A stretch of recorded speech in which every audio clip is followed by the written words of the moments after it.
remember going to the church where I met Rich Schmidt. His dad was the pastor at that one, and that's the first church we ever went to. And I was like 4 or 5. They became like best buds. My name's Rich Schmidt. It's my I'm wife. Stacy. We were starting Living Hope. On the Sunday that I stood in front of the church and said, hey, anybody interested in learning more about this new church or thinking about being a part of it? For some reason, they dropped an interest card. Not long after that, I remember the night Dad quit the steel mill. I remember the drive from Indiana to here. It took us 5 days to get here. We came here with Scott and Denise Thompson. Scott and Denise are like an aunt and uncle to me. Our lives were forever changed when you came into our living room 2 decades ago and asked us to consider moving, thankfully not to Peru, but to Washington. And I can't imagine a better adventure to have gone on or better people to have done it with. I was a little baby when they moved. I don't remember any of it. My earliest memory is Dad being a pastor. It was at the movie theater. I have lots of memories of when I was a kid at Story Point, especially being in the movie theater and running in between the aisles of the seats with all the kids. We started out in the theater at the mall, and we were there for about 1.5 years. We just felt that God was calling us in a different direction than what we had originally thought. Not just ministering to, but ministering with. Just like the feeling of it all, it felt a little bit more formal in the early days. Not that we were ever really formal, but it felt like there was more of a push to be a certain way. And now it feels like we've kind of created our own thing that it's like nothing else. A lot of people who come in our doors have not been received maybe in other places or even in society, and they come to Story Point and they know that they're loved. Everybody that comes to Story Point is needed and wanted and accepted for who they are. People know that they can come and get a meal, and there's no strings attached. I mean, we don't say you have to stay here for the message or anything like that. By insisting that it's all about love and not about doctrine and not about a bunch of rules. Pastor Dan telling people about Jesus' love is a most huge thing of all.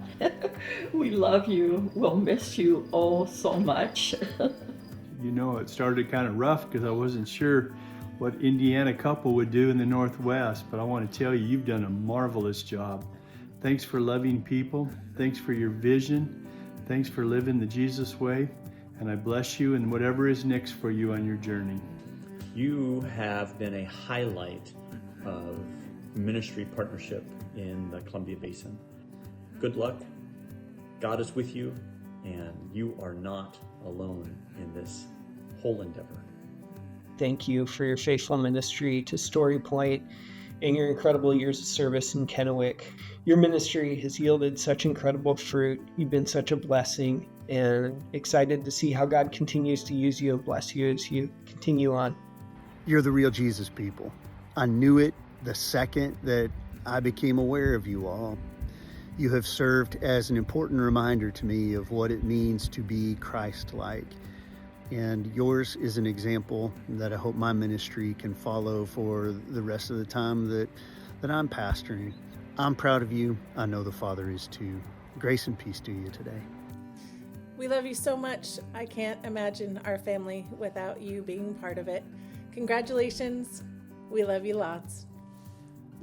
I feel that God put it on my heart 20 years ago to be a part of what they were doing. I love them with all of my heart. I watched them be Jesus for a lot of people.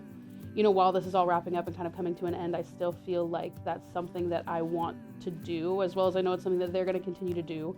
It's a lifelong goal to try to be what Mom and Dad were for others. A lot of people don't get lucky with their parents, but I did. I couldn't have asked for a greater environment to grow up in. I feel like it taught me a lot about who I am, who I want to be, and how we should treat each other. After meeting Dan and Sherry, I learned more about the grace of God. In the last 20 years, sitting with them and being friends with them and learning through them, aside from being a mom and a grandma, it has been my highest privilege in life to serve. Well, I have one last thing. Sometimes this has come up, and just to settle the record, everybody knows this one thing, that Stacy is stronger than Sherry. Oh, yeah, of course. A big table with lots and lots of food.